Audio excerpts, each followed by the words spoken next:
of our lives. It's time for the Rick Smith Show. Now, here is the voice of the working class, Rick Smith.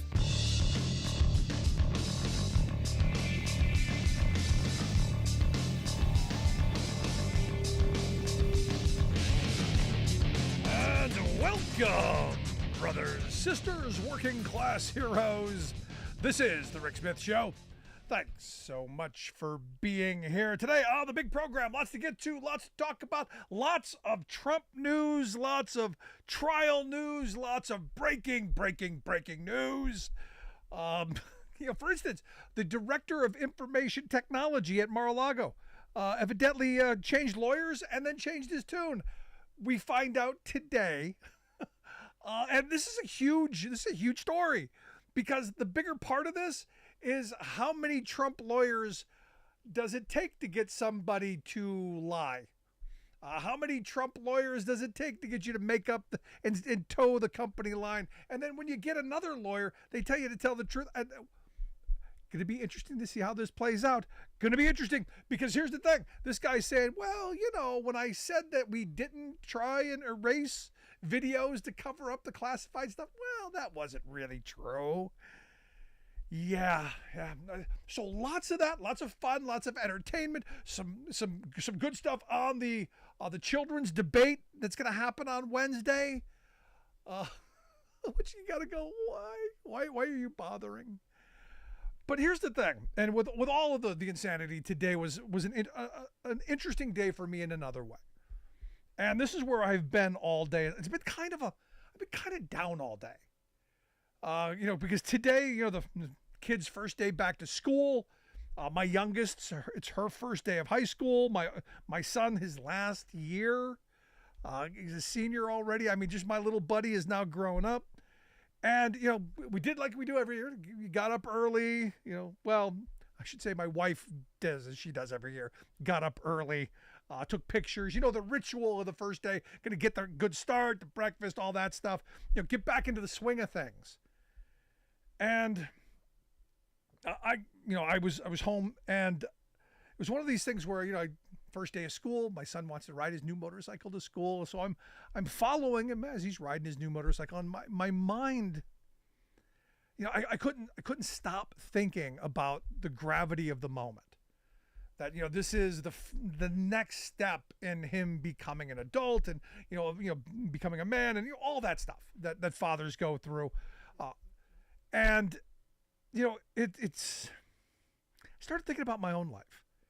And, on this day of, he's talking about being uncertain, and there's a lot of uncertainty out there. And I remember me, facing that same kind of uncertainty, but certain that, hard work mattered, certain that I was going to be okay, certain that, look, I was a good athlete. And hard work paid off. It paid off on the court, paid off on the field, the diamond, the rink, whatever. The harder you worked, the better opportunities you had. And if it worked, in that arena, had to work in life. And to be honest, and I'll be completely frank, hard work has paid off. There's something to that, along with luck and good fortune and making reasonably decent, somewhat good decisions. I've done better than I could have ever imagined as a young child. I've led a life that as a 10-year-old growing up in a housing project on the west side of Cleveland, I've lived a life could have never imagined. And I was thinking about him. So as I'm following him to school on his motorcycle, and I know the feeling he's got, this pride, look at my pride and joy, Joe Cool riding into school. I get it. I just got this sense of dread of what the future holds for him after this year. And of course, his older sister who graduated during the pandemic and his younger one who's, she's going to graduate in a couple years, what their future is going to look like. And, again, I come back to this, that, we had kind of a handle of what the future was going to look like. It was the mid 80s. I graduated in 1985. So it was, the economy was kind of in turmoil. We were deindustrializing. There were jobs being lost, but still you had a sense that there was still, decent union jobs out there. There were still opportunities out there. And no one was predicting the end of life as we know it. As we're looking at the world that we're in now with all this AI and the robotics and all of this stuff. And I'm trying to figure out, how do we direct, where the kids go? How do we help them? And like we talked yesterday with Jessica McCabe from Alabama, the woman who made the viral TikTok video, saying the same things. What do we tell the kids? Because it's not the same world we grew up in. Even though you listen to older people, well, I did it. I pulled myself up. Not in this environment. Not with the kind of uncertain future that these kids are walking into and the massive debt that we saddle them with. Because, hey, if you gotta get that college degree, if you want to get the golden ticket into the middle class, gotta have skin in the game. And my mind was just stuck in this rotating kind of barrage of bad policy decisions over the last 40 years. And every bit of just every time we privatized something that we used to do for ourselves, every time corporate America got another tax break or deregulated, or every time politicians promised us the world, the sun, the moon, and then delivered us a big steaming pile of what. And my frustration just kind of today kind of built into this anger that I know a lot of parents feel. And now usually it comes at the end of the year because now you got to go, well, what are we doing now? So my mind is in the planning, how do I help him? How do we navigate this year so it's a good year? Because your senior year is supposed to be, your best year of school. And yet after school, when we went and I told him, I'm going to treat you like a second grader today. We're going to go for ice cream. So we got on the motorcycles and we drove for a couple hours and just to kind of unwind. And as we're talking, he's like, all this technology, and we had to sign this form saying we won't use AI or it'd be like plagiarism. And he's just going through all this stuff that I didn't identify with. And again, that uncertainty of what direction is he going to be able to take? And not just him, but his entire class and his generation. And my mind comes back to politics. It all comes back to politics. When people go, why are you such a, why is everything in your world?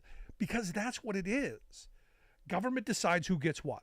And for the longest time, it's been deciding that working people, well, not. Students, certainly not. People who need help, not. The well-to-do, the well-heeled, the well-connected, the well-organized up at the top, well, they're fine. And they will be fine. It comes back to us taking off the red hats and the blue hats and getting back to work to building this country, this economy. And this is why, again, say what you want about Joe Biden. I like the fact that we're making the turn off the neoliberal path, that we're making the turn and going in a direction that's going to be helpful for my kids' generation. The idea that we're building stuff, because one of the things that I'm pushing him towards is getting into the building trades. The one thing that you're not going to be able to do away with right now is building stuff. And there's going to be a lot of things that need to be built. So over the next 20 years, as all of these investments happen, he's going to be able to have something of a career. And that's a good thing. If he makes good decisions, saves his money. I mean, he's had an IRA since he's been 15, like all the kids. Maybe he's going to be okay. But I just kept coming back to, policy-wise, there's one party that not helping at all. And Democrats don't have the muster. They don't have the power to move an agenda that's going to be helpful quick enough. For instance, I look at the college student loan stuff.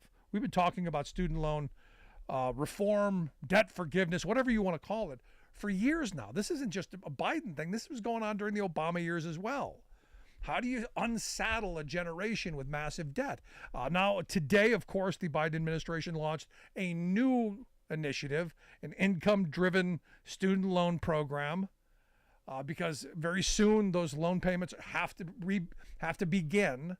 So this is a way of maybe easing back into it. And I've said from the beginning, I think the right path on this has always been get this out of the hands of the profiteers and the privateers, make this a public good, buy up the loans with real cheap dollars, and then charge people a minuscule interest rate. You borrowed $10,000, you pay $10,000 back. None of this stuff that you end up with a lifetime of debt that you never get out from under. But at least Biden's trying. And this is where today I came back, and I'm a little more hopeful than I started the day, because I'm hoping his generation, I'm hoping they get it. I'm hoping young people start to vote in ways that I'm told that they are, but I don't see yet. I'm hoping people get out and say, look, we should have an economy that works for everyone, not just the well-connected and the well-heeled and the well-lobbied, but for average, everyday working people. And this is where my mind's at. So I want to hear your thoughts. Any of the same kind of frustrations? Any of the same kind of like I come back, the word I got is dread. I want to hear your thoughts. Email me, rick@thericksmithshow.com. I'm going to take a quick break. When we come back, your thoughts. Stick around. You're listening to The Rick Smith Show. We're working people. Come to talk.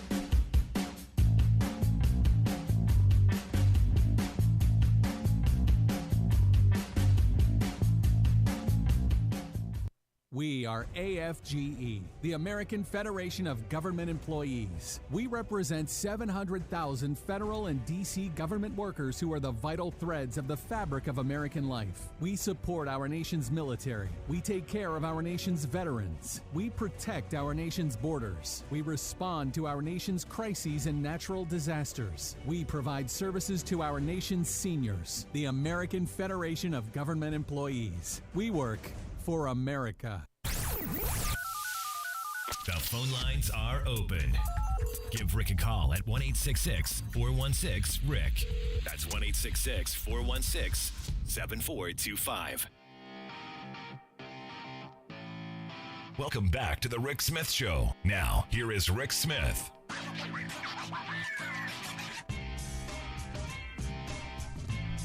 So again, I come back to this, that this feeling of what do we do and how do we move forward? That to me is what we should be focused on. How do we make opportunities for the next generation better than we had? I mean, that was the American dream, wasn't it? You work hard, play by the rules, you get ahead, and every generation does a little bit better than the last one. When did we screw that up? That's my question. Let's go to the phones. Got Kurt in Akron on line one. Kurt, how you doing? Hey, good evening, Rick. And hey, I graduated 10 years after you, so even I felt like I had the world by the you-know-what at that time, too. And that was 10 years after the trickle-down theory took place. But what I was going to say is we need to start investing in people, and I'm a prime example of that, where I was born with a disability, and my mom and dad, my dad had a union job, as you know, and he could afford to send me to school, but they thought, well, why don't you see what the Bureau of Services for the Visually Impaired in Stark County, Ohio can do for you, because we lived in Stark County. I had a caseworker come, and they sat with me, and they said, now, Kurt, we're not going to do anything until we have a long-term plan of what you want to do for success, and then you have to maintain at least a 2.0 GPA in order for this to happen.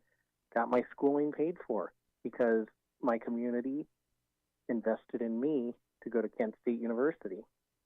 And as a result, I was able to graduate with a 3.0 cumulative, and I got a job the day I graduated from college, and I've been paying taxes ever since. That's how you do it. No, that's the right thing. I mean, that's the thing we should be doing, and not just with one group or another, but with everyone who can go through and do the work. I mean, we should be investing in people so that they don't. I listen to my right-wing friends talk all the time about all these people on the dole, on welfare. You want to get people off that? Give them opportunity. Give them the jobs that everyone I knew as a kid growing up on welfare desperately wanted. You invest. That's what you do. You invest in people, and that's how you do it. Yeah, I'm right there with you. Appreciate the thoughts, though, Kurt. Thanks, man. Yep. Thank you. No, I mean, this is duh. This should be common sense. Should be common sense, without question. Let's quick go to the phones. We've got Bob in Silicon Valley on line 2. Bob, how are you? Oh, pretty good. What I'm hoping is that along the way, you and your wife convinced your kids that you're never really done learning. That you, in my field, things changed several times, and by taking weekend classes and night classes and reading the trade magazines regularly, that's how I kept up. Yeah. And so I was pretty much on top of the change as it happened. But otherwise, if you think, hey, I'm done with school and now I can just go to work and that's it, you can become obsolete. No, you're absolutely right. And this is why I'm pushing my son toward. He doesn't really want to go to college right after school. He eventually wants to be an engineer. But he said he wants to get some real world experience. And I got to give him credit for having a little maturity and thinking, hey, I want to go work a little bit, get some world experience, and then go back. And look, I think the building trades is a perfect place because they do exactly what you're saying. Constant continuing education, constant keeping up with the new trends and new information. So I think for me anyway, I'm pushing him in that direction. And I think this is the right thing for him in this moment. Yeah, well, I'm glad you're doing that. This is the thing I think some parents don't realize is that you really have to convince your kids that school is never ever over. That you're always learning, and that's how you stay relevant. No, you're absolutely right. Look, I went back to school. You're in.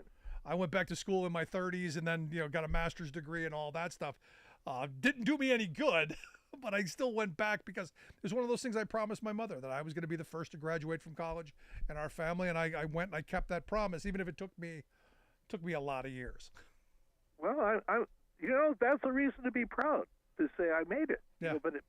But you understand too. Just because you had the degree doesn't mean you stopped and said, I'm done now. I don't need to crack any books anymore. No, every day is a learning experience. Yes, absolutely. Thank you, anyway, Bob. Thank you, Rick. Appreciate it. Good stuff. No, I mean, that's an important point Bob makes there, that you never stop learning. You never stop upgrading your skills. You never stop because you can be left behind. I'm right there with him. Let's go to CJ in Madison. CJ, how are you? Thanks for taking my call, Rick. What's on your mind? Well, I disagree with you on the student loan forgiveness. Okay. It's unconstitutional, and why should someone who decided not to go to school have to pay for someone else who did? I've heard all those arguments. It's going to raise the tuition costs, and the mere fact that it doesn't teach people. We don't teach our kids finance, for one thing. You lost me, CJ, school. already. This is one of those things that drives me nuts. What choice did most kids have?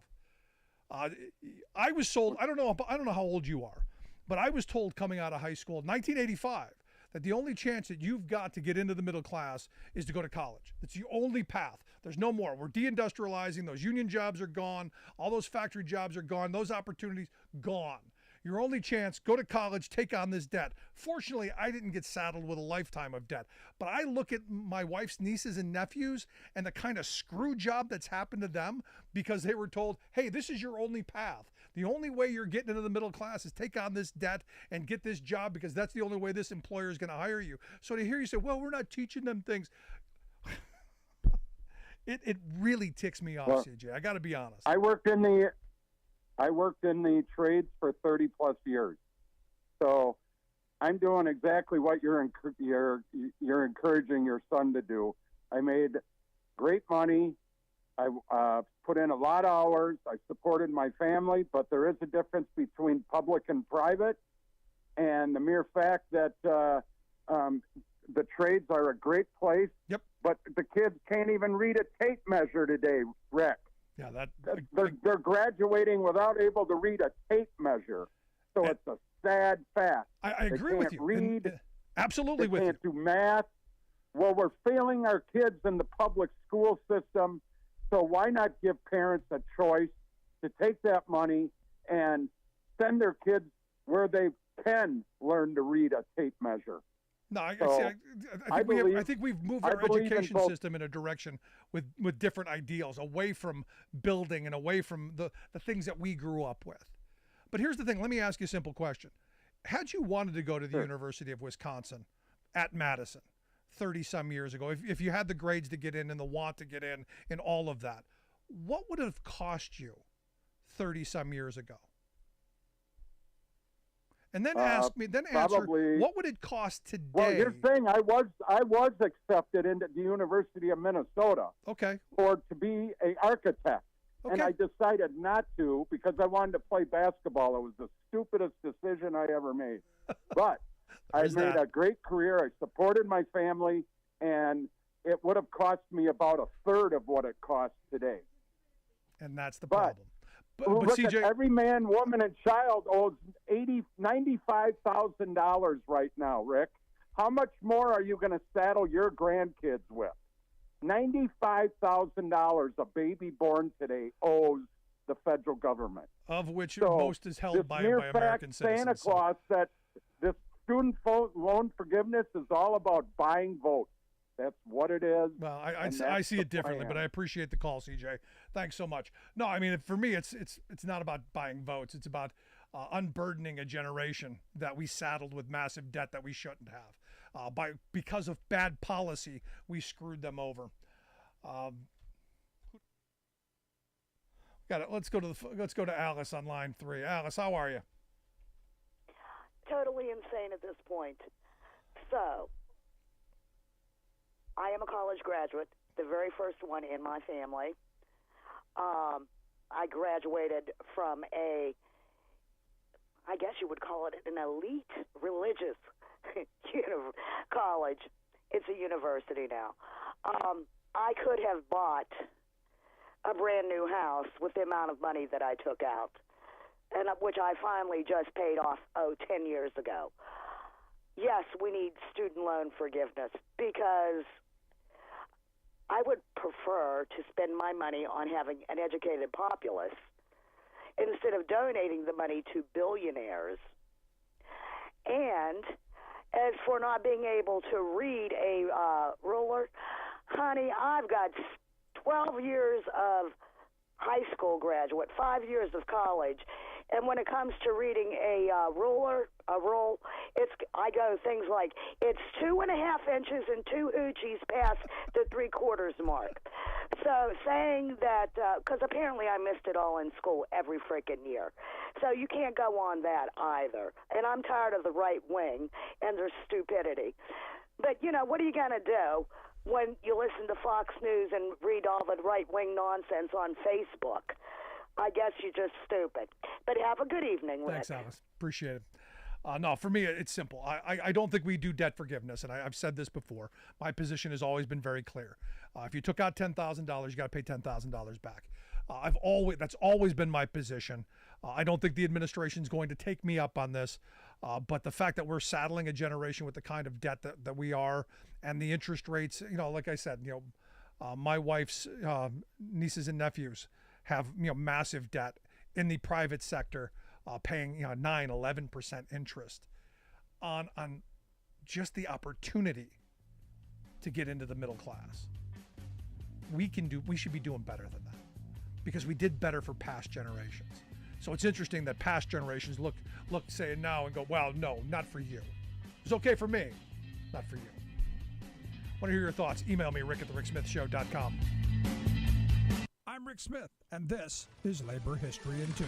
On this day in labor history, the year was 1934. That was the day striking Teamsters in Minneapolis defied martial law. They stopped scab trucks, forcing the release of their strike leaders. Armed with bayonets and machine guns, the National Guard had patrolled the streets for nearly a week. They seized scores of strikers and union leaders and threw them into military stockades. Drivers were outraged. They defied Governor Olson and Major General Walsh, who, on behalf of the Citizens Alliance and trucking bosses, were determined to break the strike. Soon after strikers were imprisoned, drivers began chasing scab trucks across the city. Multiple reports poured in of picketers forcing trucks to stop. Some unloaded their cargo onto bridges. Others chased, captured, and damaged the scab trucks. Strikers ripped ignition wires out, forced scabs from the wheel, and then disappeared before police and the National Guard could arrive to retaliate. In just 3 hours, strikers had overturned nearly 70 trucks. Unable to stop the superior force of striking drivers, Bill Brown, Vincent, and Miles Dunn were ordered unconditionally released from the military stockades. Now, employers, the governor, and other strike-breaking agencies were eager to propose peace to federal mediators. But they proposed to scrap the terms of their earlier May agreement. In response, the leaders of Local 574 issued a general strike call.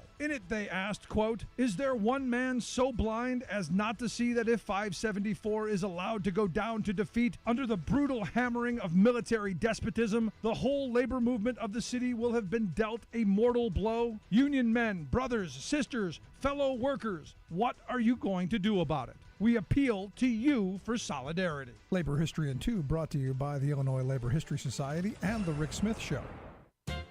Last week, T-Mobile, my cell phone provider, pinged me with a rude message. Henceforth, we will screw you out of an extra $5 a month. What? Had I done something wrong? No. Would I be getting some added benefit for my $5? No. It seems that T-Mobile bean counters have just arbitrarily decided that we customers who use credit cards to pay our phone bills online must pay an extra $5 each month as a payment processing fee. Yes, we're to pay them to take our money. Bonnie and Clyde were not that brazen. You can avoid the add-on if you give your bank account number to T-Mobile, allowing it, and who knows who else, to have direct access to your personal stash of cash. No. Tut-tut, say the T-Mobilers. Your private info is perfectly secure with us. Do they think we have sucker wrappers around our heads? Just 8 months ago, their security system let thieves swipe the personal data of 37 million customers, including names, account numbers, addresses, phone numbers, and birth dates. Well, sniff free market ideologues, just switch to a competitor. But AT&T, Verizon, etc. have all adopted the exact same thieving give-us-your-bank account scheme. Phone service today is a shared monopoly, not a free market, and it's now copycatting airlines, banks, and other monopolistic profiteers that constantly fabricate add-ons and pricing gimmicks to gouge consumers.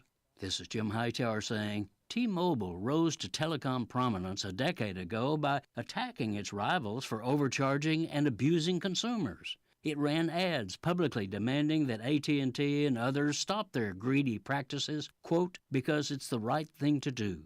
But now that it's a monopolistic giant, T-Mobile's new line is that might makes right. So it has joined the industry's consumer abuse greed game.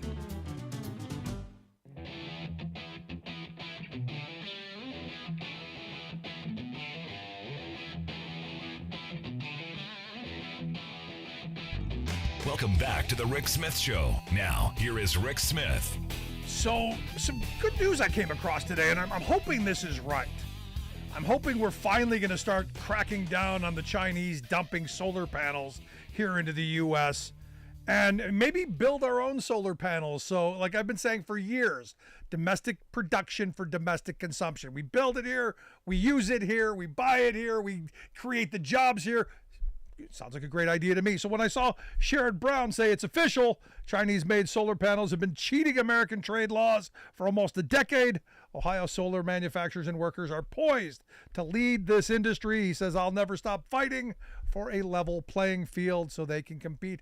Why I love Sherrod Brown, and here to share some thoughts on, well, are we actually going to take them on, or is this window dressing? I've asked our good friend Scott Paul to come talk with us. Scott is the president of the Alliance for American Manufacturing, AmericanManufacturing.org, the website, if you want to check out the work that they do. Scott, thanks for taking time for us. Hey, Rick, great to be with you. So I agree with you on Sherrod Brown, man. Great guy. Great guy. What am I getting out of this? Are we finally going to take on this dumping? Are we finally going to take this cheating on? Yeah, well, the answer is eventually, all right? You know, and this is the frustrating thing. So this solar saga has played out over a long time.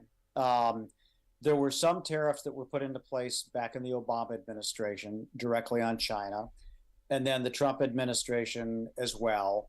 And then these companies that make the solar panels in China figured a way around. They said, well, we're going to send some of the stuff to Malaysia, to Vietnam, to some other countries to what is called circumvent those tariffs. And so this case that Sherrod Brown's talking about was called a circumvention case, designed to crack down on these pass-through Chinese imports that are now coming through countries like Vietnam and Malaysia. And the Commerce Department said, yes, indeed, this is happening, with very few exceptions.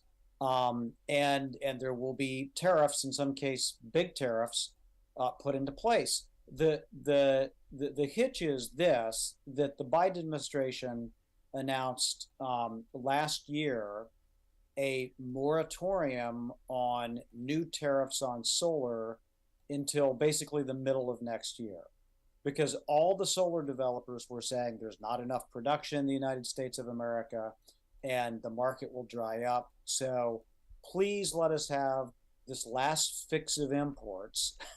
This last fix. I like the way you put that. This last fix of imports before we actually have to buy American. And there's big incentives to do that. But there's a lot to unpack here. But that's the essence of the case, right? Yeah. I mean, the capacity question is a very real one, and it comes back to this. Had we not had all of the obstruction and all of the attacks on the attempt of the Obama administration to get us some production domestically, I don't know that maybe we're not in this position. Yeah, that's 100% right. And what we've seen, I think, is that even with this deferred action and the incentives in the Inflation Reduction Act, the clean energy incentives, and there's big ones. There's something called Section 45X, which basically covers a lot of the cost of capital of building a new solar factory in the United States. Okay, so this has led a bunch of companies, including some of the companies that had been making them in China or these other countries, to say, we're going to locate production in the United States of America.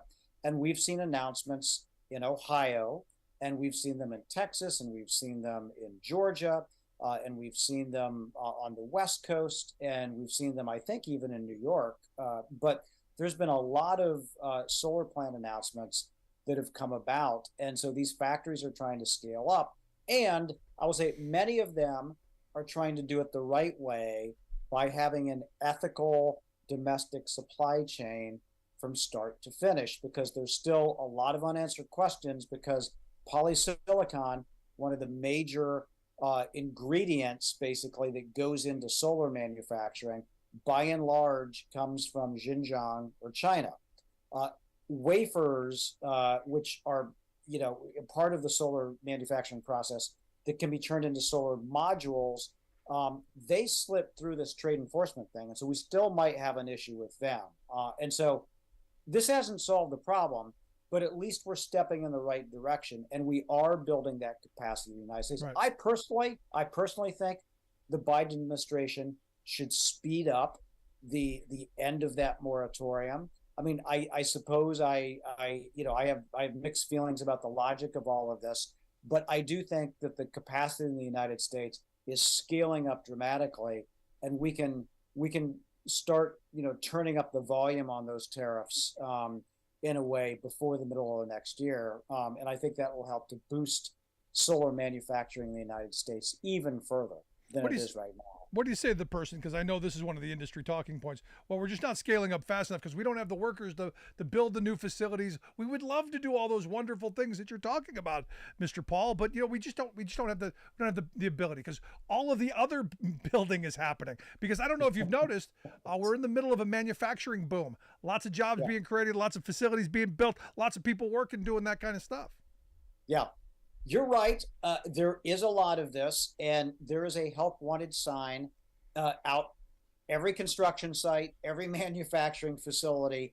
They have one of these, but the difference is once people discover these opportunities, and as you know, Rick, these jobs need a little more training than working in fast food. And I say that with respect because I started in a Dairy Queen, right? And you did have to have a little bit of training, but it was about a day, as opposed to maybe complete a welding course or an electrician's course or something like that. This is going to take a little longer. And so I think that with the wages in manufacturing, which are higher than they are in the service sector, that you'll be able to scale this stuff up. I don't think there's any question about that. But the industry, and this is the interesting thing, the industry association, I'm just going to admit I don't like them at all. They said they questioned the validity even of this decision, right? They were saying, well, this is just this circumvention is just, it was wrong to put these tariffs on, even if they're going to be deferred. And so that's the thing that burns me, because they know exactly what's happening here, is that these solar installers and developers were making some serious bank, some real margins, because they were bringing in this dump product, and they had it, and now they're getting called on it, right? As you should, as you should. If you were cheating, if you're bringing in products that are subsidized or dumped at the expense or harm of American industry, then you gotta punish that somehow. And that's what's happening here. And so the idea that there wouldn't be consequences to this, I think that's the thing that really annoys me about the industry stance more than anything else. Because the workers, we will find them. They will be there. And we know this, workers flock to good jobs. So, if the plant is organized, there's a really good chance that they're going to be able to staff up in a hurry. If the plant is paying good wages, same thing. They're going to be able to staff up in a hurry. No, and that's the important part of this. I mean, if we're going to be spending all this money, and this is where my mindset has always been, if we're going to be investing all of this money, all this resource, all of this into the new technologies, into greener economy, we should be benefiting from that. It should not be something that the Chinese are getting. Now, the argument that I get most often is, well, the Chinese can do it so much cheaper, so we can do so much more. What do you say to that? Yeah, I think in the long run, that is a self-defeating argument for a couple of different reasons. We have depended on China for a lot of things, and how has that worked out for us as a country, right? With respect to medicine or a lot of other things. We've run into shortages, we've run into quality problems. Ultimately, you get what you pay for, okay? So that's number one. I think number two is that we have an issue with respect to supply chains and the ethics of those supply chains, and also compliance with the law. We have a law in place called the Uyghur Forced Labor Prevention Act, which basically says we're presuming goods that are coming from that region of China are made with forced or slave labor, because many of them are. And there's no way to really independently verify that they aren't, because you can't get access to those countries, to those factories. But we know, based on eyewitness accounts and other accounts, that the slave labor is happening. And so it is against the law, probably, to bring a lot of this stuff in. And so that's problematic, because those supply chains are horribly unethical. And then finally, you lose public support. I mean, the reason why all this stuff passed is because there was a made in America component to it. And let's be honest here. I mean, I believe climate change is real. I want to make progress on it. Not everyone feels that way, particularly on, in a lot of, rural parts of the country. I'm just going to say it. But something that's very compelling is that, I'm for any American energy source, as long as it creates American jobs and is going to bring down the price of my electricity. And that's exactly what the solar incentives combined with the tariffs are going to do once we are fully scaled up in a couple of years here. No, I mean, for me, the idea, look, I'm with you. I agree climate change is real, something we do have to address. But even if you don't, the idea of moving away from dirty stuff, from stuff that we have to get from foreign countries, and just a way to to get off the grid so that you could be somewhat independent. This is the weird thing for me. Conservatives always talk about, being, independent, getting away from government, getting away from, and yet one of the ways that you could be completely energy independent is move towards solar, move towards geothermal, move towards every home in this country being built completely off the grid with the new technologies that would afford you the ability to do that. Yeah, that's exactly right. And simply trading like made in China solar panels instead of like Middle Eastern oil still gets you in a geopolitical mess, just like we've seen with these tariffs, by the way. Because it limits your options. And if we are able to do that clean energy manufacturing in the United States, deploy it in the United States, it's ultimately, yes, going to help with respect to climate change, but it's also going to help with respect to jobs. And as you pointed out, Rick, with respect to energy independence, which is something that I think most Americans strongly support. It just seems weird that it's become a political red hat, blue hat issue when it should just be. I go back to when we put solar panels on our house. My son was, he was just a little, he was a couple years old when that happened, and he asked the simple question: why aren't they everywhere? Why aren't they on the roof of the school or the Walmart or the supermarket? Why don't we have these everywhere, Dad? And I'm like, I don't know. I'm hoping we get there. But that was 2012, 11, 12. Yeah.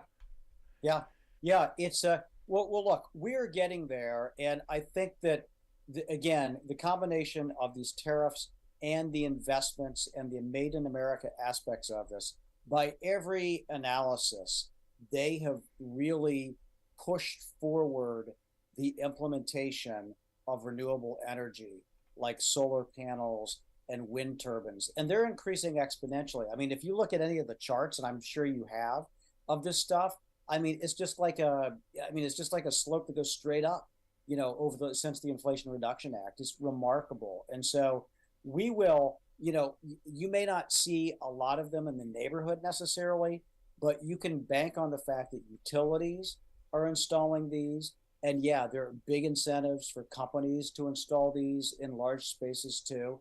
But they're being deployed rapidly all over the country. The energy mix is changing. I mean, I saw something that I thought was really ironic. Tulsa, one of the hearts of the American oil industry. In fact, their local baseball team is called the Drillers. Tulsa now gets 25% of its electricity through renewable sources, through solar and wind. And most people don't see that, except for it's coming in cheaper and it's renewable. Yeah. And so what's not to like about it? And what's not to like? I'm right there with you. Finally, I got to get your thoughts on this Goldman Sachs report. Yeah. I know there's a manufacturing boom. I know we keep talking about it, but when Goldman Sachs says, hey, Biden and his policies are going to create 250,000 jobs over the next 2 years. I can't say I can't steal the Biden line, but this is kind of a BFD. Right. Yeah. When the investment banks are actually bullish on American manufacturing, it must be real, I guess, something like that. So they were the first ones to escort American business offshore too. And so I think that they do see an opportunity, and I think that that's a pretty good number. That doesn't mean there's not going to be churn in other parts of the industry, and we know particularly not necessarily with respect to solar and wind, but overall within the energy sector, overall within the transportation sector, there are going to be adjustments because it's not the same process to make a combustion engine as it is an EV. They're just less parts in an electric vehicle, right? Less manufacturing.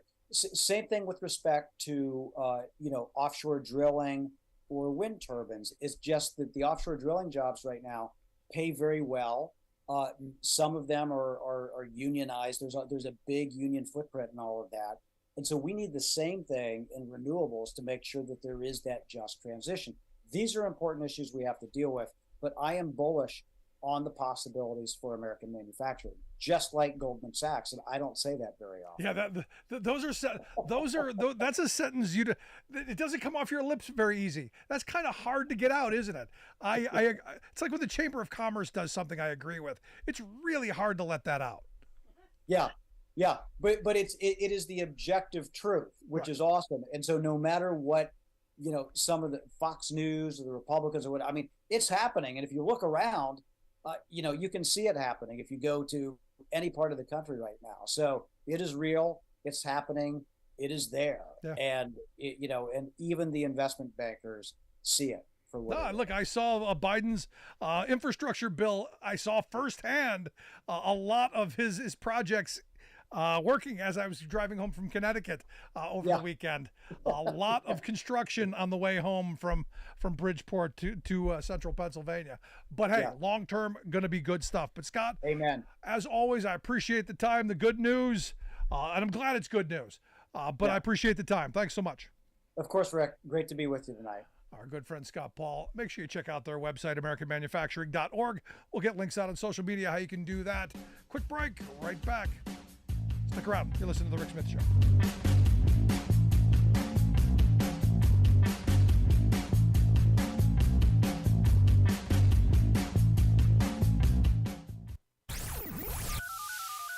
The phone lines are open. Give Rick a call at 1-866-416-RICK. That's 1-866-416-7425. I'm Rick Smith, and this is Labor History in 2.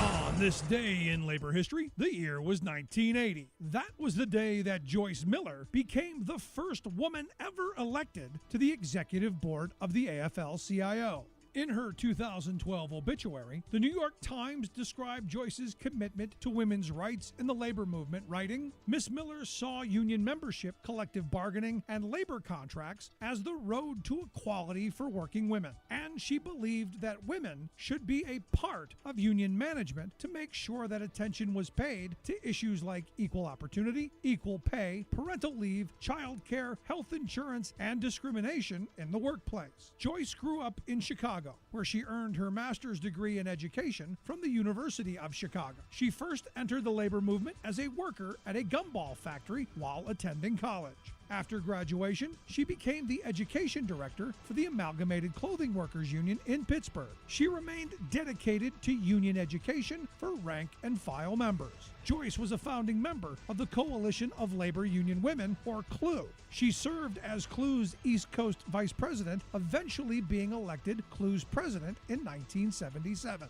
a position she would hold for 15 years.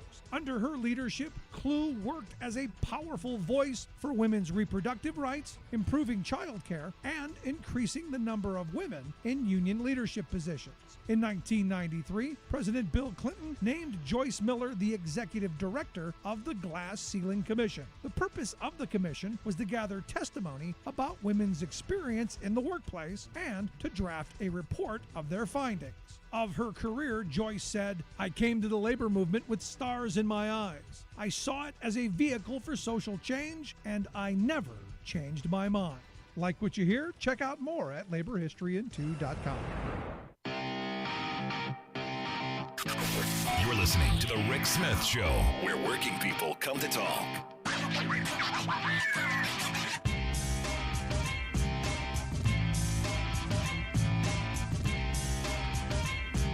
So, Donald Trump has evidently a universal, what is this, a universal basic tariff or something along this line is what they're putting forth. Universal baseline tariff is what they're working on. And this is one of those weird kind of moments where, I think back to when he won in 2016. And I remember saying at the time, if he sticks to what he ran on, if he sticks to, hey, we're going to rebuild manufacturing, we're going to bring those union jobs back, we're going to rebuild our infrastructure. Because if you remember, he was talking about $3 trillion in infrastructure spending. $3 trillion. And if he had stuck to the trade deficit, he'd have stuck to that instead of all of the insanity and all the craziness and all the criming and all the, the perfect phone calls and the nonsense, he would have been reelected hands down. He would have been, had he moved in the direction that Biden is now taking us, which again is what Bernie Sanders was moving us towards. Had he done that, he'd have been unbeatable. But here he is now, probably going to go to jail. But here's the thing. Evidently, they had a big powwow last week with Larry Kudlow, Brooke Rollins, and Stephen Moore and Newt Gingrich. 3 of those people, you put them in a room together, nothing but bad ideas come out of it. And most of the problems we have today go back to their ideas. Just my thought. I guess we got Alice again? Alice, what's up? Aren't you lucky you get me twice tonight? Look at that. But I called back because I've been wanting to tell you for 2 weeks, and I always forget once we hang up. Uh-oh. My friend and I were coming back from West Virginia 2 weeks ago, and we were coming the back way, and once we hit the Pennsylvania side, there is a power plant there, First Energy. And about 25 years ago, they put the power plant up, and they bought the land on both sides of the road for, I don't know, about 2 miles, 3 miles. When we were coming back, they were putting up solar panels, acres and acres of solar panels. Yep. So I forgot to tell you that.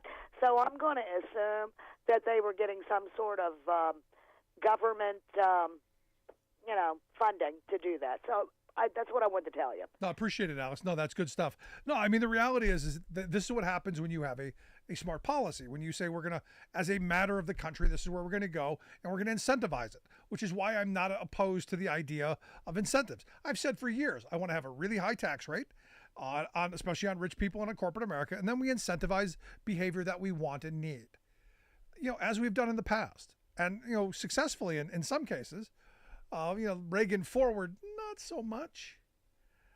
But this is one of these moments where you go, there's an opportunity here. There is an opportunity to do some smart stuff. The question is, will we? And this is where my problem, I keep coming back to this will we moment. Will we do what's in the best interest of the future of this country? For instance, there's a story right now. U.S. Steel, iconic U.S. Steel, was the first $1 billion corporation on this planet. In fact, it was one of the 2 corporations, them in Ohio, the big Rockefeller and the big gas company. They were the reason for the antitrust laws because they were so big, and well. The story right now going on is that they're up on the chopping block. 2 companies, Cleveland Cliff and this,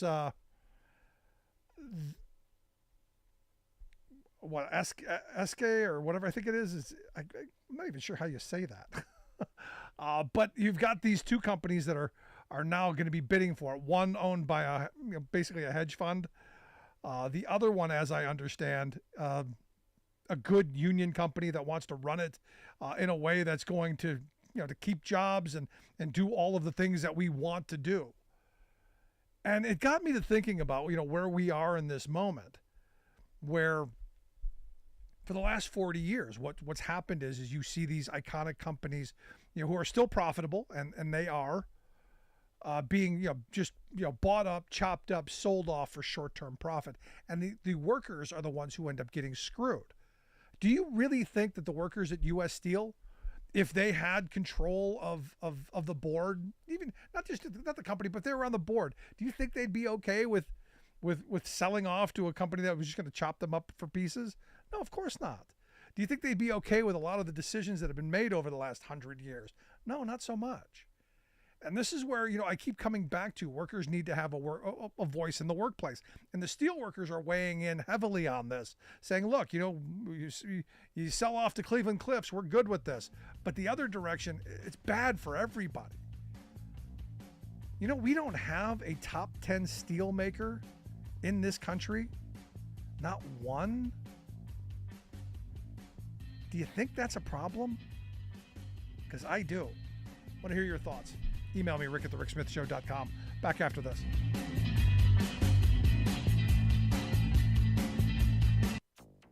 The numbers will increase, but they will not increase, we hope, to further catastrophic proportions. We just don't know yet. Extent of heartbreaking losses becoming clearer in Maui fires. New evacuations as Canada's record wildfire season rages on. Plus, instead of exporting American jobs, we're creating American jobs, exporting American products. 1 year later, the Inflation Reduction Act is turbocharging a U.S. clean energy boom. All of those booms and more straight ahead. From BradBlog.com, I'm Brad Friedman. And I'm Desi Doyen. Stand by for 6 minutes of independent green news, politics, analysis, and snarky comment. This legislation they oppose or attack is now the greatest thing to come to their states. You have Marjorie Taylor Greene, the very quiet lady from Georgia. Well, she talked about what Biden's doing is what Roosevelt did, what Kennedy did. I thought, well, yeah. Well, yeah. This is your Green News Report. Okay, Desi Doyen, more grim news out of Hawaii today, but at least the bad news is slowing down a bit. That's a good way of looking at it. As we go to air on Maui, Hawaii, the death toll has surpassed 110 and is still rising. Downed power lines are under new scrutiny as a potential ignition source. Amid massive mobilization of resources for search, recovery, and relief efforts, FEMA estimates it will take many years to rebuild the destroyed town of Lahaina at a cost upwards of $5.5 billion. Preliminary insurance industry estimates put total economic loss and damage from the fires as high as $10 billion. The Maui fires destroyed nearly 3,000 structures, the vast majority residential, worsening the pre-existing affordable housing crisis on the island. Survivors say they are already being approached by developers wanting to buy land where their homes once stood. Many, of course, think of Hawaii as a paradise, but the fact is, over the past 20 or so years, according to AP, disasters like this, thanks in no small part to climate change, have sort of gone through the roof on Hawaii. Canada is also still grappling with a record wildfire season intensified by extreme heat and dryness. The government of the Northwest Territories declared a state of emergency this week due to multiple out-of-control wildfires that completely obliterated the rural town of Enterprise and now threaten the territorial capital of Yellowknife. There's no relief from the unprecedented heat that is intensifying the fires in Canada. Parts of British Columbia broke new all-time high records this week for the month of August, topping 106 degrees. Portland, Oregon this week also set a new all-time high August temperature record of 108 degrees. That's about 25 degrees hotter than normal. The last time Portland, Oregon was this hot was during a 1 in 10,000 year heat wave that hit 2 years ago. As the pace of costly climate change intensified extreme weather disasters accelerates, climate solutions are also gaining speed. Good. 1 year ago this week, President Biden signed the Inflation Reduction Act, the largest single climate investment in U.S. history after a long and very difficult struggle. Experts say the Inflation Reduction Act has already been a game changer for the clean energy sector in America, but experts say it has also spurred other countries to boost their climate investments to compete. So not only a game changer here in the U.S., but a game changer around the world. Yes. However, a recent poll found most Americans are unaware of the law's profound impact. 70% say that they've heard little or nothing at all about the Inflation Reduction Act since it was signed into law. The IRA invests $370 billion over 10 years to accelerate renewable energy projects, increase domestic clean energy manufacturing and electric vehicle manufacturing, and boost electrification, including the first major incentives for homeowners to transition away from polluting fossil fuels. According to new analyses, the climate law has spurred a factory-building frenzy in the U.S., more than $110 billion in new private sector clean energy manufacturing plants, including the nation's first solar panel recycling plant. Nearly 200,000 new jobs in the clean energy sector alone. That has spurred others, like the European Union and India, to boost investment in their own domestic clean tech industries. President Biden, in a tour of a wind energy plant in Milwaukee, Wisconsin this week, noted that all congressional Republicans voted against the Inflation Reduction Act as he highlighted the surge in clean energy jobs and U.S. manufacturing. We're investing in America. According to Morgan Stanley and Goldman Sachs, my plan is leading to a boom, they call a boom in manufacturing. And manufacturing investment, as you're seeing right here in this factory. A building boom, a manufacturing boom, a jobs boom, a clean energy boom. Sounds like a good idea to me. For much more on all of these booms and the ones we couldn't get to today, check out our website at greennews.bradblog.com. Find, follow, and share us planet-wide on the Facebooks, Mastodons, and site formerly known as Twitter at Green News Report. Are you tired of think tank approved corporate news and commentary? Are you tired of CEOs telling you what to think, who to hate, and who to vote for? Well, welcome to the Rick Smith Show. We don't take orders from some boardroom, and we don't do focus groups or talking points. We don't work for them, and we never will. I'm Rick Smith, and I work for you. Join us daily at thericksmithshow.com and download the podcast and never miss a minute.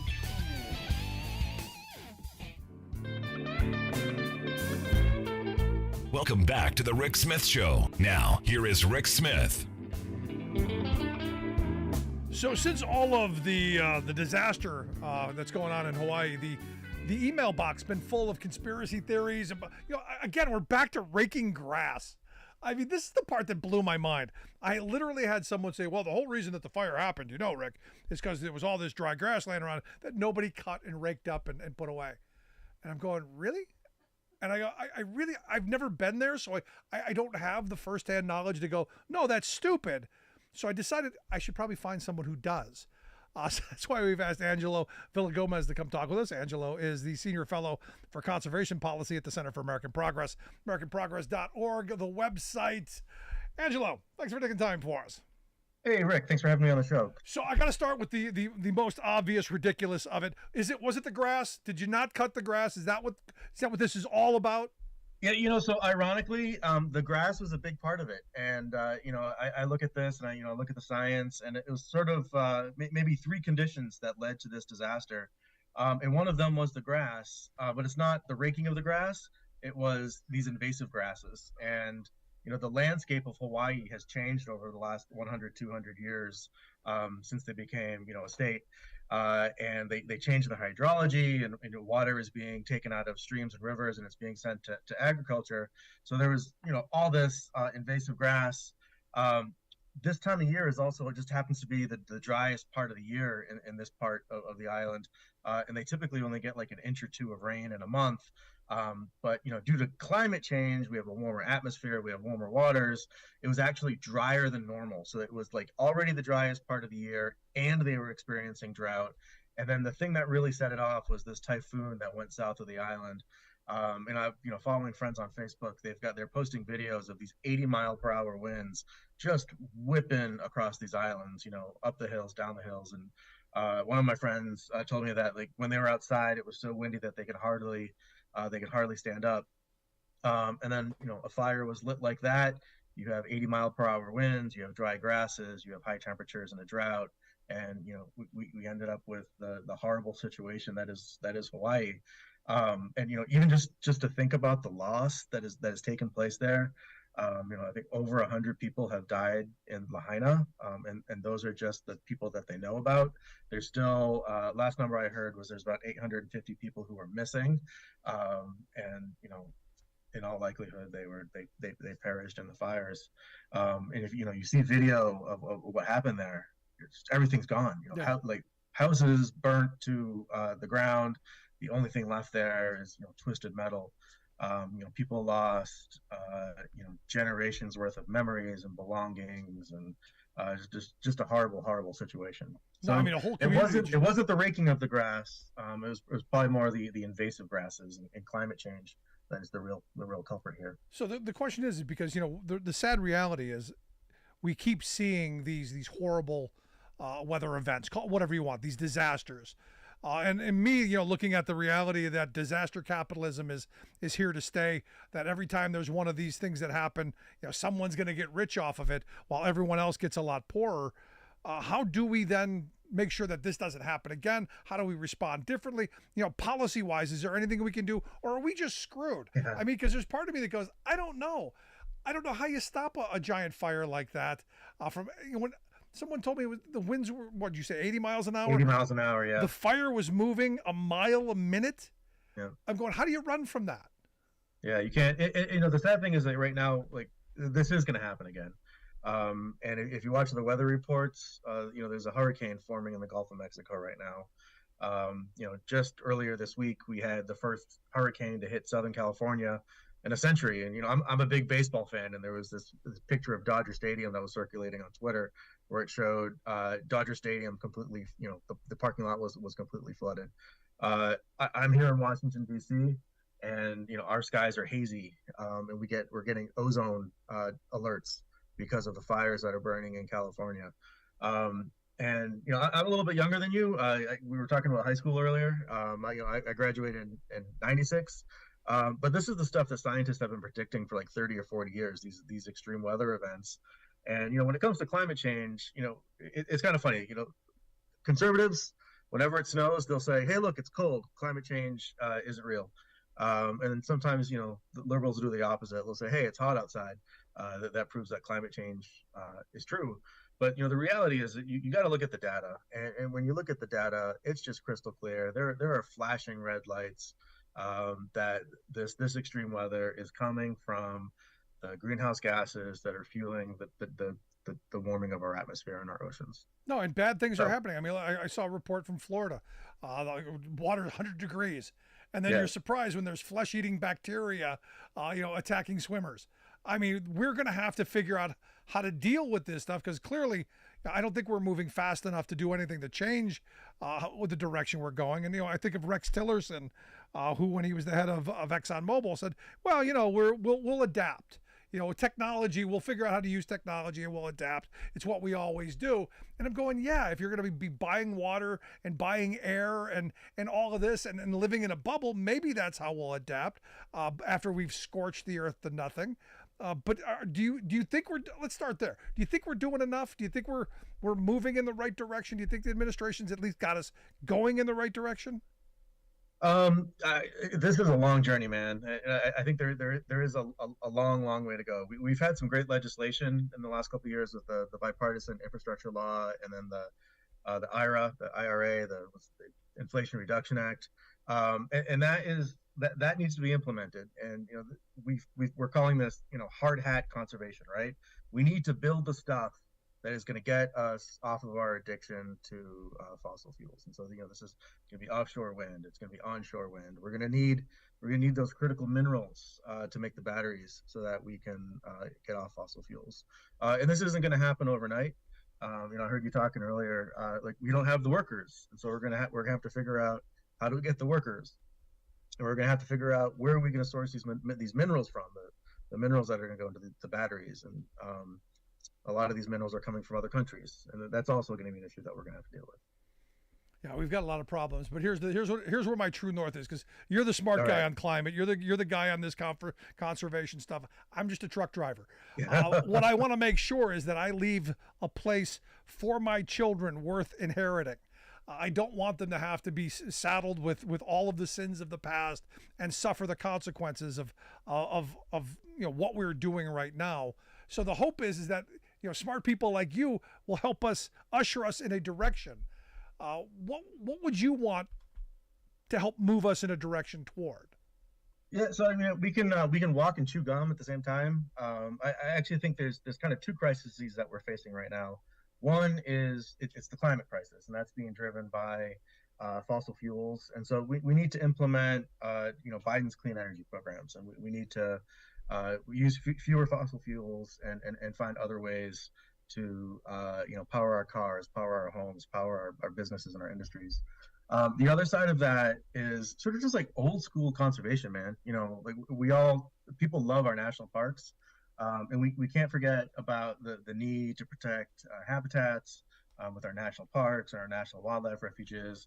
Same thing on the ocean. We have sanctuaries and national marine monuments. So, we actually do have a lot of the policy tools to protect biodiversity and to reduce our carbon footprint. But we need leaders who are going to be brave enough to put those measures in place.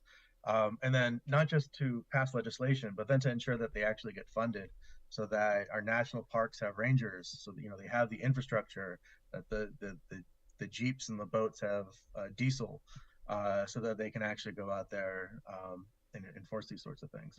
Unless, of course, I realize I just they should have electric cars. Yeah, no, I mean, look, at the end of the day, I was going, okay. Yeah. No, but here's the thing. I've said this for a while. We're not going to get off fossil fuels entirely. There's always going to be a use and a need for them. For me, it's right now, cutting down on the amount that we're using and then maybe cutting it back. I don't think you're ever going to get rid of it entirely, at least not in my lifetime.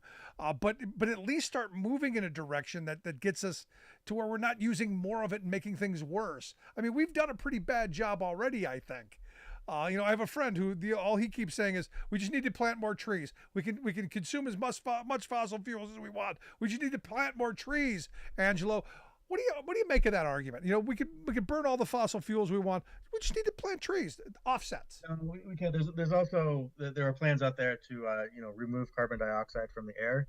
And while the idea has some merit, and I do think that planting trees, like they're called nature-based solutions, I do think that they can play a role, but they're not going to be the silver bullet that solves all of our issues. Clearly, we do need a lot of trees, and in fact, right now as a species, we're doing the opposite. Deforestation is ever increasing, and we need to stop cutting down trees, and we can also plant some more. But like the real thing that needs to happen is we need to cut back on our fossil fuel uses, and that's yes, we're probably going to continue to use diesel and fuel for many, many more years, but we can make it more efficient. But at the same time, we can drive up the types of energies that are renewable. And, these can be good paying union jobs. And they should be. Anytime I think about the environment, I think about the political analysis of George Carlin, who said, the planet's going to be fine. The planet will be fine. It's us that's screwed. And I keep looking around. I look at these fires. I look at these hurricanes. I look at the flooding. I look at all of these disasters that are happening. And I go, he wasn't wrong. Yeah. I mean, eventually people come around. We do need to keep up that drumbeat of empathy for the people who are like truly suffering. And the saddest thing about all of this is that the people who are going to suffer the most are going to be the people who are least responsible, and the people who are least able to respond to some of these things, right? Like a lot of folks, you can't just throw, a case of water in the Land Rover and drive off. A lot of these folks didn't have cars. They had literally nowhere to drive off to. And so, there's also a justice aspect to all of this of, the least of us are going to be the ones who are harmed the most. So last line of questioning I've got for you, because, obviously the island is torched. And the president went there, and the president took a beating it took him so long to get there. And I hate when this happens. And for every president, it's the same thing they did to Trump and the same thing they did to Obama. Or the same thing they did to Bush. You didn't get there fast enough. Well, you know what? You don't want to use up resources. You don't want to make the situation worse. How about you just send the resources that people need? So I guess the last line of question is, what do the people there need, and how fast is Biden doing enough, and can we do more to help those folks?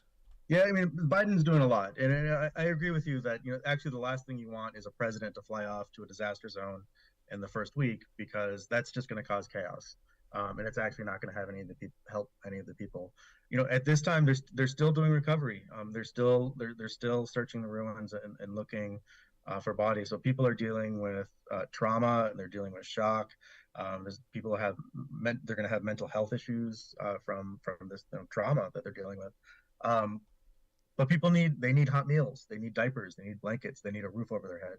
And the Red Cross is doing a great job. I saw that they're providing 20,000 hot meals every single day. The Biden administration has given all of the victims $700 to help them meet their immediate needs.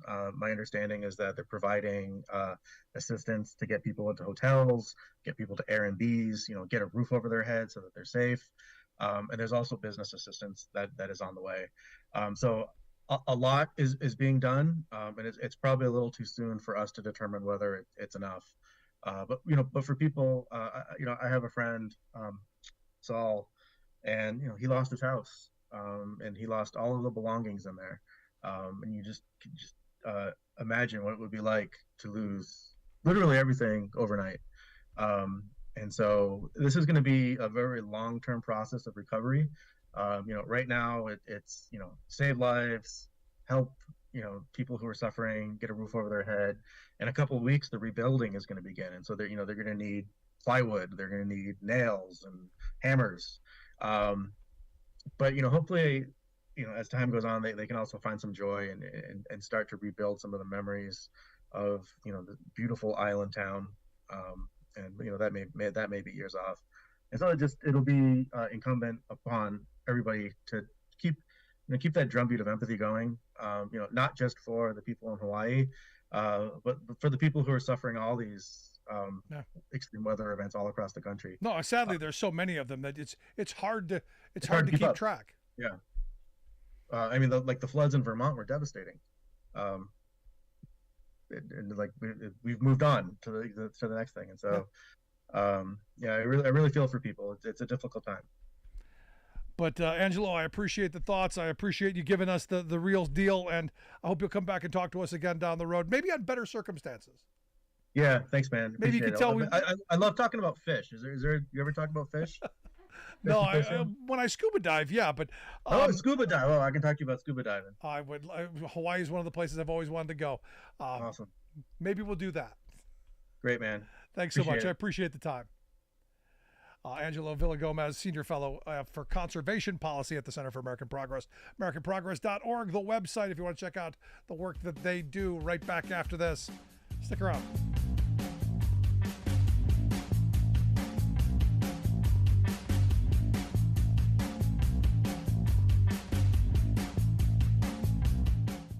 We are AFGE, the American Federation of Government Employees. We represent 700,000 federal and D.C. government workers who are the vital threads of the fabric of American life. We support our nation's military. We take care of our nation's veterans. We protect our nation's borders. We respond to our nation's crises and natural disasters. We provide services to our nation's seniors. The American Federation of Government Employees. We work for America. The phone lines are open. Give Rick a call at 1-866-416-RICK.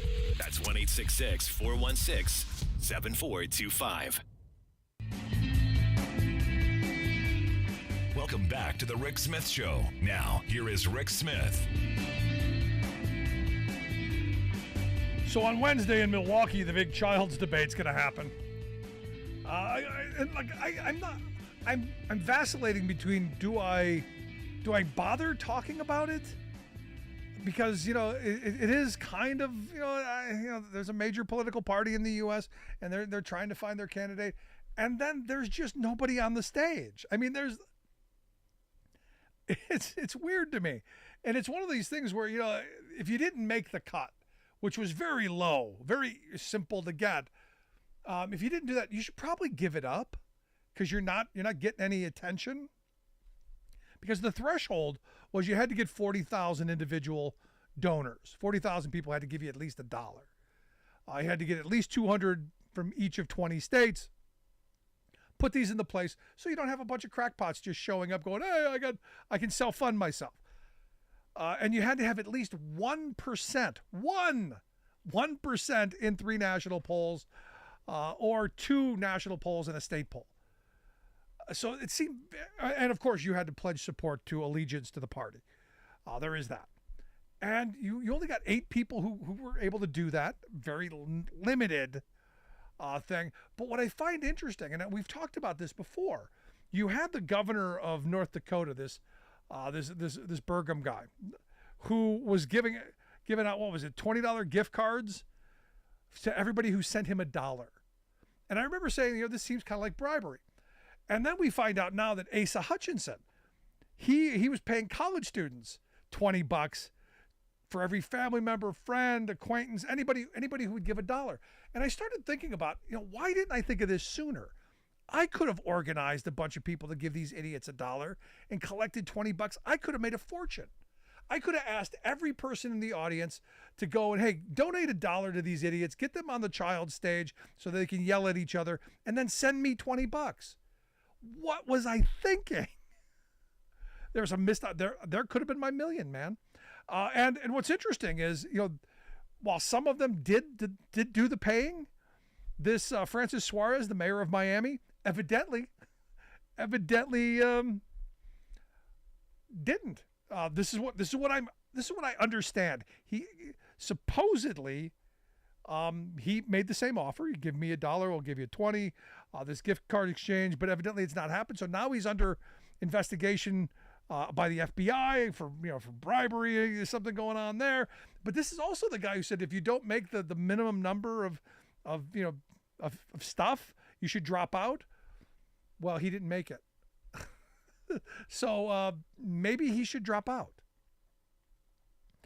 Now, the heavy 8 will be Ron DeSantis, the governor of Florida, former governor of South Carolina, Nikki Haley, former Vice President Mike Pence, former New Jersey Governor Chris Christie, South Carolina Senator Tim Scott, lunatic entrepreneur Vivek Ramaswamy, Burgum, the North Dakota governor, and former Arkansas Governor Asa Hutchinson. Do you see anything interesting in that? I see DeSantis and Ramaswamy and Christie yelling at each other. I see a lot of that. I don't see much else. I don't see much entertaining. And I definitely don't see any policy ideas. I don't see them coming out and saying, look, we need to do something that our party isn't doing. Because I don't know if you've noticed, the Republican House hasn't passed anything to help you. They have passed no legislation that is going to make the lives of working people any better. And this is the part that I've got some frustration with. Now, look, the party's a train wreck. I mean, go down the list of all of the stuff going on, and you go, well, it's no wonder they don't have any policy. They're too busy defending themselves from going to jail. For instance, Trump's lawyer, John Eastman, evidently he's turned himself in. He's going to have to get himself out on bail. We now know that Leonard Leo, the guy who was the guy head of the Federalist Society, and one of Trump's judicial advisors, the D.C. Attorney General's probing into his network of, $1.6 billion? And you look at all of this money, and it's the money I keep coming back to. It is the money. The fact that these candidates got $20 to give you, to say, give me $1 so I can get one more donor. You don't see a problem with our system? And it's just drunk with money? And I remember when I saw the Burgum story right from the beginning. I'm like, I can't believe this is legal. I can't believe you can get away with this. And yet they're doing it all across the board. All for show. And the thing is Trump is leading by 40, 50, some outrageous number. Now, what's interesting is there's a new article over at The Atlantic from a former federal judge, J. Michael Ludig and Lawrence Tribe. And they're making the argument that the Constitution disqualifies Trump from holding public office. I do think at some point you're going to hear all of the Republican candidates point to this and saying, look, he can't run. So he's got to be disqualified. And I think this is the way Republicans are going to get rid of Trump. They're going to do it. I know Democrats were trying, and the folks over at Crew, who we had on a couple of weeks ago, were saying the exact same thing. It's not going to come from outside the house. The phone is ringing inside. And if Trump's going to get ousted, it's going to be from inside. Palace intrigue. And who's going to benefit from it? Will it be DeSantis? Will that debate matter then? And that's where I'm going back and forth. Right now, I don't care. But if they do disqualify Trump, who is the guy who's going to be the bearer of the party? And does Trump run as a third party? Does he take his MAGA maniacs? Because this is the reason I don't think they've done it already. Does he take all the MAGA hats, all the red hats, and go, heck with them? And, Biden then walks away with the election. That could be interesting. Watch how see, this is why you play the game. This is why you watch. This is why you pay attention to this nonsense and insanity. Want to hear your thoughts? Email me, rick@thericksmithshow.com. Quick break. Right back. I'm Rick Smith, and this is Labor History in 2. On this day in labor history, the year was 1980. That was the day that Joyce Miller became the first woman ever elected to the executive board of the AFL-CIO. In her 2012 obituary, the New York Times described Joyce's commitment to women's rights in the labor movement, writing, "Miss Miller saw union membership, collective bargaining, and labor contracts as the road to equality for working women, and she believed that women should be a part of union management to make sure that attention was paid to issues like equal opportunity, equal pay, parental leave, child care, health insurance, and discrimination in the workplace." Joyce grew up in Chicago, where she earned her master's degree in education from the University of Chicago. She first entered the labor movement as a worker at a gumball factory while attending college. After graduation, she became the education director for the Amalgamated Clothing Workers Union in Pittsburgh. She remained dedicated to union education for rank and file members. Joyce was a founding member of the Coalition of Labor Union Women, or CLU. She served as CLU's East Coast vice president, eventually being elected CLU's president in 1977, a position she would hold for 15 years. Under her leadership, CLU worked as a powerful voice for women's reproductive rights, improving child care, and increasing the number of women in union leadership positions. In 1993, President Bill Clinton named Joyce Miller the executive director of the Glass Ceiling Commission. The purpose of the commission was to gather testimony about women's experience in the workplace and to draft a report of their findings. Of her career, Joyce said, "I came to the labor movement with stars in my eyes. I saw it as a vehicle for social change, and I never changed my mind." Like what you hear? Check out more at laborhistoryin2.com. Last week, T-Mobile, my cell phone provider, pinged me with a rude message. Henceforth, we will screw you out of an extra $5 a month. What? Had I done something wrong? No. Would I be getting some added benefit for my $5? No. It seems that T-Mobile bean counters have just arbitrarily decided that we customers who use credit cards to pay our phone bills online must pay an extra $5 each month as a payment processing fee. Yes, we're to pay them to take our money. Bonnie and Clyde were not that brazen. You can avoid the add-on if you give your bank account number to T-Mobile, allowing it, and who knows who else, to have direct access to your personal stash of cash. No. Tut-tut, say the T-Mobilers. Your private info is perfectly secure with us. Do they think we have sucker wrappers around our heads? Just 8 months ago, their security system let thieves swipe the personal data of 37 million customers, including names, account numbers, addresses, phone numbers, and birth dates. Well, sniff free market ideologues, just switch to a competitor. But AT&T, Verizon, etc. have all adopted the exact same thieving give-us-your-bank account scheme. Phone service today is a shared monopoly, not a free market, and it's now copycatting airlines, banks, and other monopolistic profiteers that constantly fabricate add-ons and pricing gimmicks to gouge consumers. This is Jim Hightower saying, T-Mobile rose to telecom prominence a decade ago by attacking its rivals for overcharging and abusing consumers. It ran ads publicly demanding that AT&T and others stop their greedy practices, quote, because it's the right thing to do. But now that it's a monopolistic giant, T-Mobile's new line is that might makes right. So it has joined the industry's consumer abuse greed game.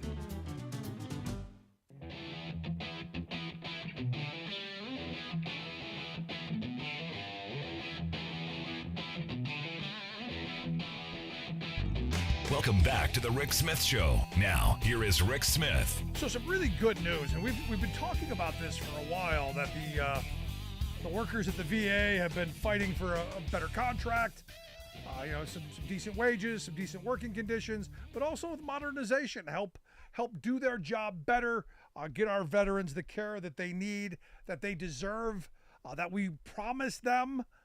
This is big stuff.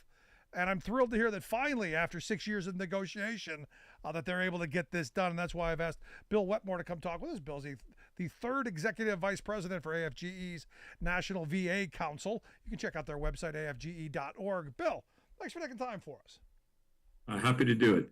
So this is kind of a big deal. I mean, this is something we've been talking about with you guys for a while. The need for a new contract, the need for better modernization to get the job done. Big thing?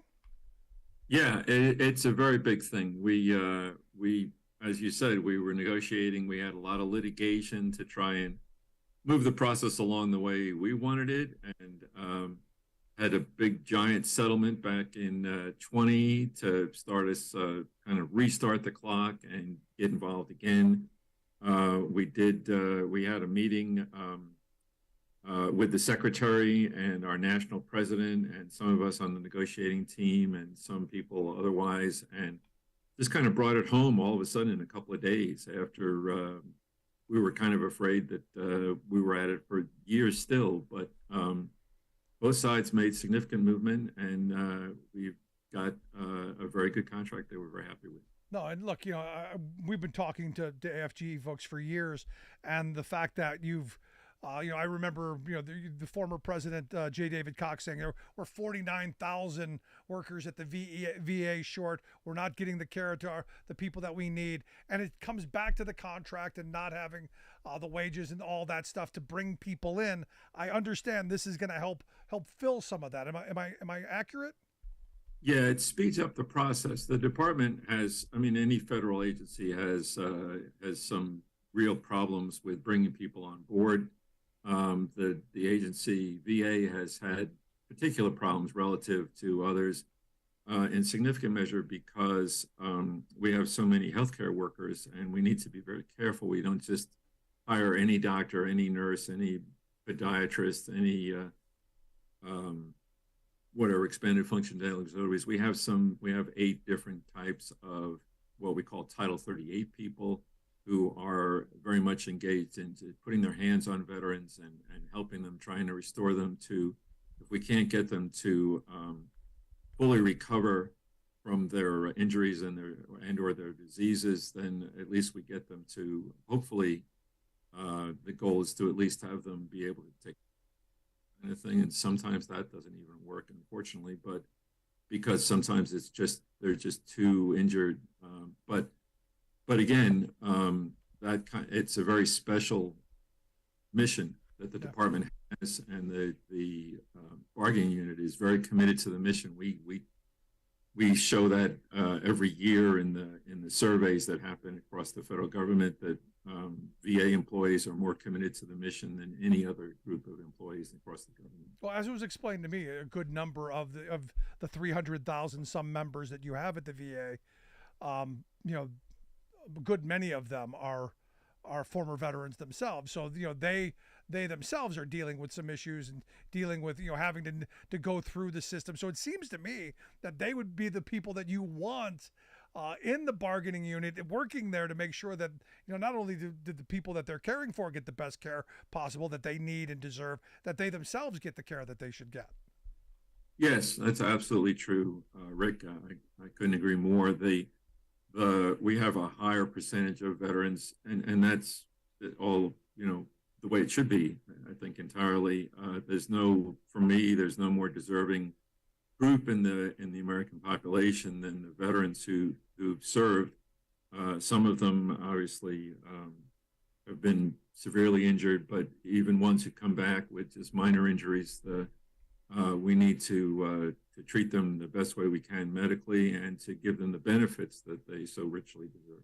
No, at the end of the day, and I said this, years ago when we were getting involved in misadventures around the world, that if you're going to send people into harm's way, if you're going to make these choices, you got to take care of them when they come back, no matter what the cost, no matter what we have to do. You have to do this as a matter of absolute. And sadly, I don't think, historically we've done a great job. I go back to when I was a kid, growing up in a housing project during the 70s.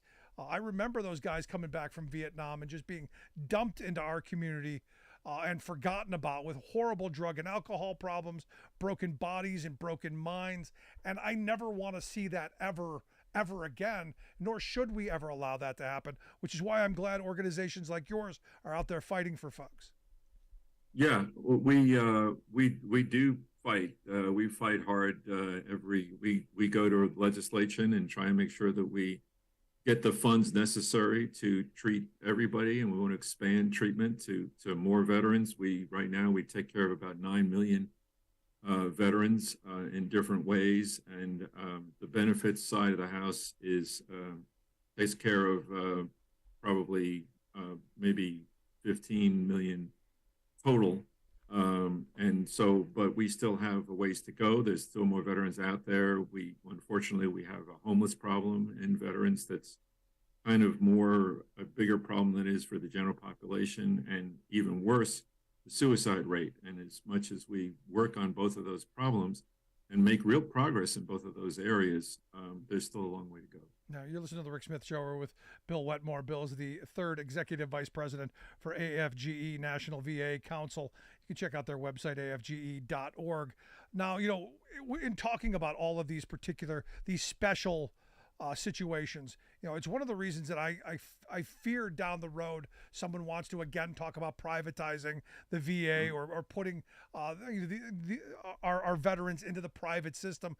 You guys have specialized care, specialized treatment plans. You see things that aren't in the public sphere, which is why the institutional knowledge, I think, is so important, and why a contract like the one you just got, which I hope in a minute you'll explain exactly what's in it, is going to keep those people in place to ensure that a continuity of care, to ensure that knowledge center doesn't get destroyed.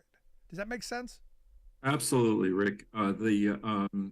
We have great specialties that really don't get seen as much in the private sector. I mean, we have the prosthetics, which are a very big, important part of our mission. We, in particular, take care of the PTSD.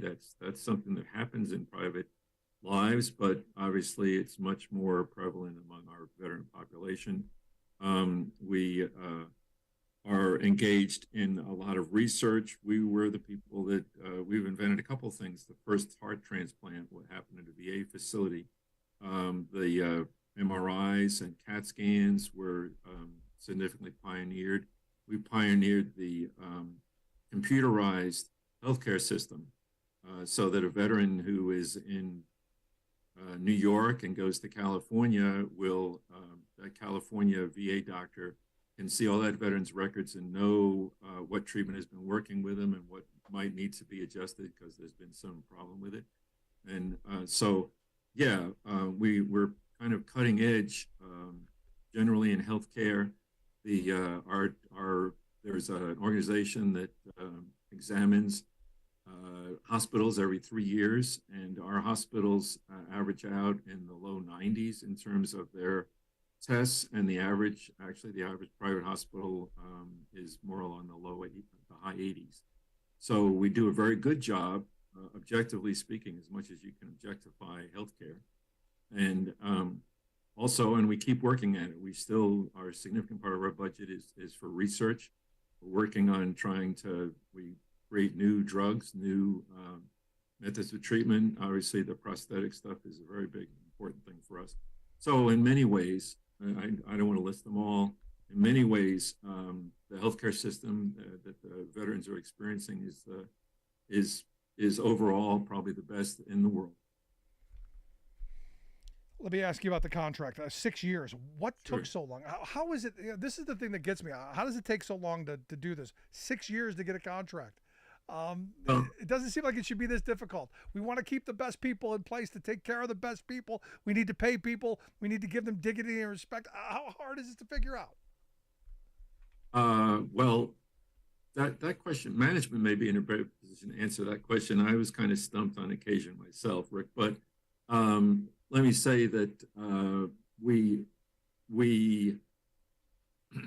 had a lot of litigation. Management was not bargaining in good faith, and we had 4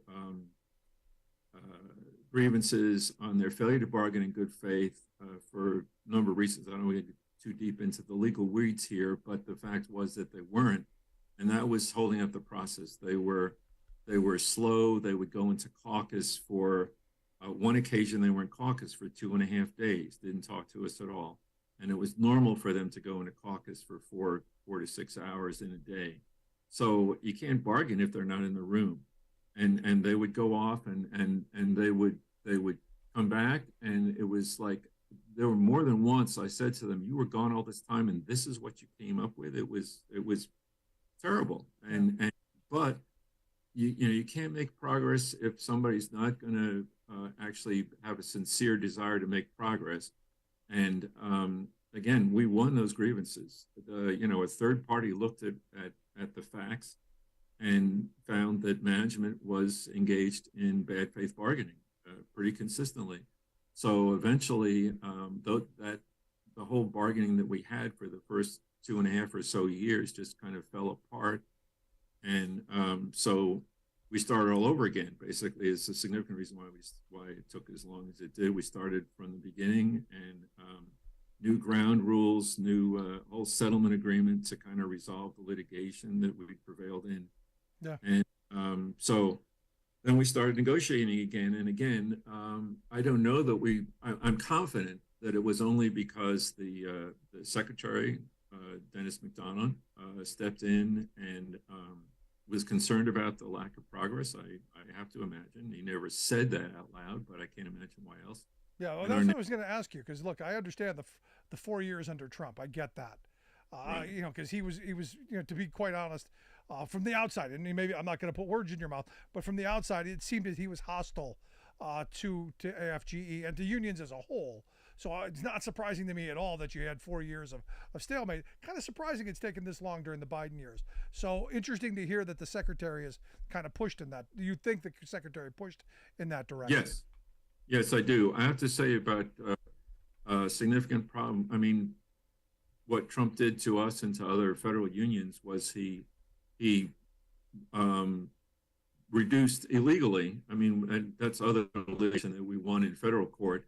He reduced illegally our ability to represent people by taking away our official time. So we're doing it on our spare time. We're doing it on the weekends. We're doing it at night.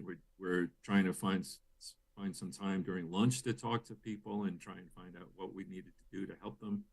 And similarly, he kicked us out of the offices. We didn't have offices. We had to go out and rent offices or work. I worked from home, and then took all our equipment away. So it was government furnished equipment, but again, all of that was determined to be illegal, and they had to pay us millions of dollars to rectify the violations that they did to the agreements that we had. They just ignored the agreements that we had on those things and a number of other things. And again, the third parties came in some cases, the Federal Labor Relations Authority or federal court system found that this all was illegal, and they had to fix it. But that was a significant problem. And to some degree, I mean, we accused, and I think it's reasonable, we were looking at some of management's proposals that look very much like the kind of thing that the ex-president, the most recent ex-president wanted in terms of treating veterans. And because treating us is basically treating veterans. We're the people that serve veterans. If we can't serve employees, then we can't serve veterans. And the statistics are in places that have good labor management relations are effective places to work. That they actually, in terms of the VA, there's a direct correlation between places where, and there were places that had good labor management relations, and there are now.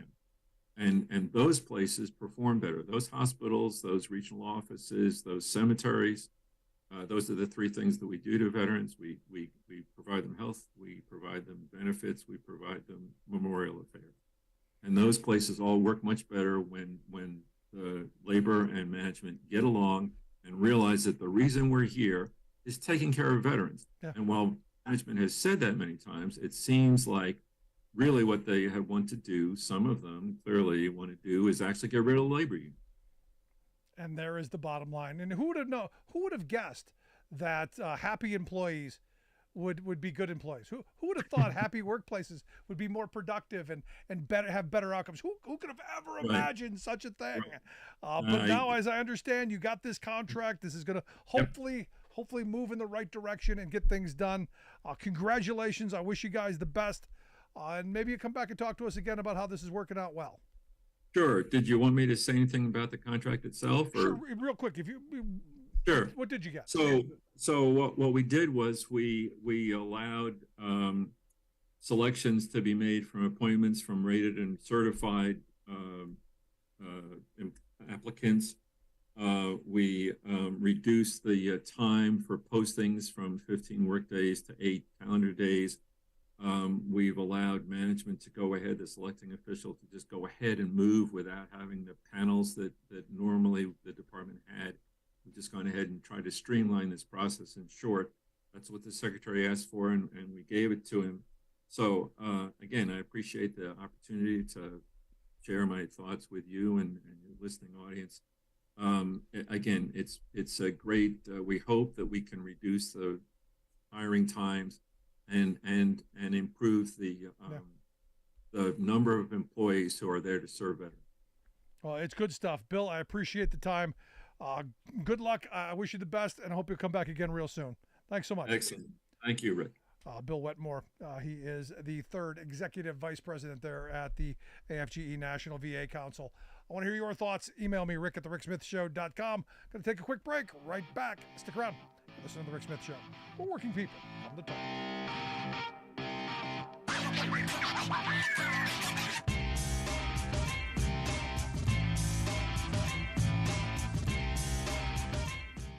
I'm Rick Smith, and this is Labor History in 2. On this day in labor history, the year was 1945. That was the day 5 women working for United Airlines formed the first union for airline stewardesses. Those women were Ada Brown, Frances Hall, Edith Lauterbach, Sally Tometz, and Sally Watt. They called their new organization the Airline Stewardesses Association. The women elected Ada Brown as their first president. Stewardesses faced many workplace challenges. Ada Brown explained, "We had no rights. Let's put it that way. We were at the mercy of the company. Flight attendants were not permitted to marry. They had to meet strict height, weight, and appearance standards. Many times they had to put up with being referred to as girls while working long hours for low pay. They were expected to retire or take a job on the ground by the age of 32. The 5 women who organized the new union wanted to improve the conditions under which they worked. Within months, they had signed up 75% of their co-workers at United. The stewardesses at United had not received a pay increase for 15 years. The new union won a raise in starting wages from $125 to $155 a month. They also were able to establish a grievance procedure. Yet it was not until the passage of the Civil Rights Act in 1964 that the women had the ability to address some of the more sexist workplace requirements. Today, the union goes by the name Association of Flight Attendants. It represents nearly 60,000 workers at 18 airlines. Each year, the AFA gives the Ada Brown Greenfield Lifetime Achievement Award in recognition of women and men who have made a difference for their union. Labor History in 2 brought to you by the Illinois Labor History Society and The Rick Smith Show. For more information, go to laborhistoryin2.com, like us on Facebook, and follow us on the Twitters at Labor History in 2.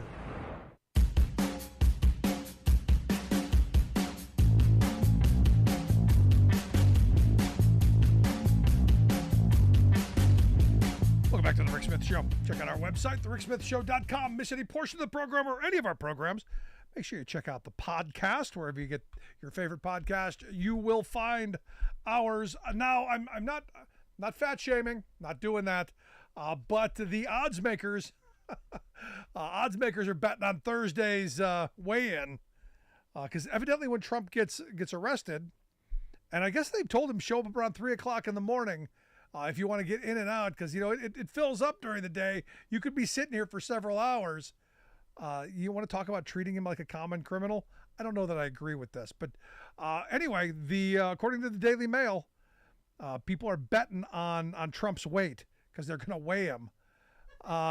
They're betting on the over-under 273.5 pounds.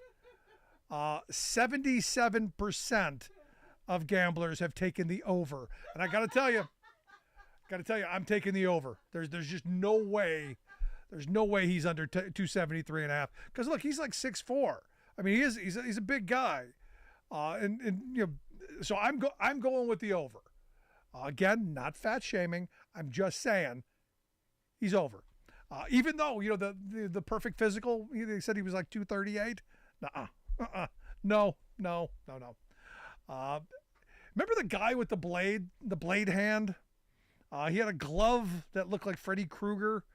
It was a while ago. He was chasing down some Black Lives Matter folk. Well, he was sentenced to 25 years in prison for each count of attempted murder. Scheduled October 13th for his sentencing. I saw this image and I'm going, what exactly is this guy on his hand? I remember this when it happened. I'm going, what were you thinking? I don't think he was thinking. And this is one of these weird places where we've become so angry and hate-filled and in the camp that you think you can get away with this stuff. 25 years in prison. He's 57 years old. I don't think he's going to do well with a long-term sentence. Just kind of throwing it out there. Got a couple of emails from folks questioning my thoughts on the Republican Party pushing Trump out. Look, I think they're going to make a calculus. At some point, is Trump so destructive, down ticket, down ballot, that they got to throw him overboard, because he's only going to get worse. Have you been paying attention? He looks like someone's cornered. He's been acting like someone who just little off. And as more of this information keeps coming out, I think he's going to continue losing support. He's not generating new voters.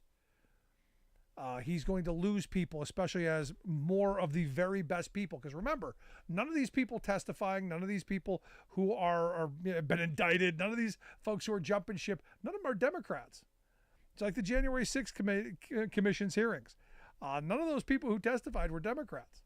They were all the inner circle. And this thing with Mark Meadows, I don't know if you saw the New York Times piece today on Meadows and how Meadows is masterfully manipulated the system to keep himself from any federal indictments. Now, the Georgia indictment is something different, but you knew he was the songbird.